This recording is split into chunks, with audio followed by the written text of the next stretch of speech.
Good morning guys. সবাই চা খাওয়া নিশ্চয়ই হয়ে গেছে এতক্ষণ। রোজকার মতন আমি চা নিয়ে বসে পড়েছি। এনার্জি ড্রিঙ্ক যেটাকে বলে, চা না খেলে কিছুই করা যায় না, কাজকর্ম সারাদিনে।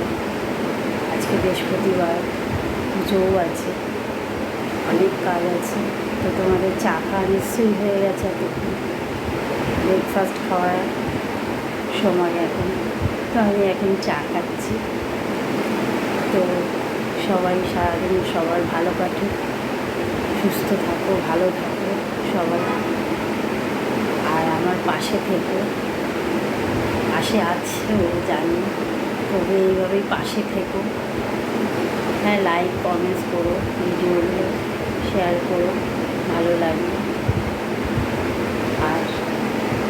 আর কি বলবো, আর বেশি বকবক করলে বলবো বকবক করছে সকালবেলা, তো বেশি বকবক করবো না। তোমরাও চা খাও, আর একবার করে চা খেয়ে নাও ব্রেকফাস্ট করে। আমি তো একদমই খাবো।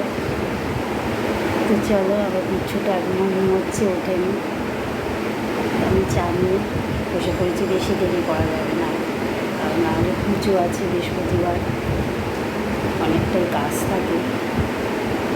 তো চলো, সারাদিন আরও কথা আছে। তো রাখি এখন, বাই।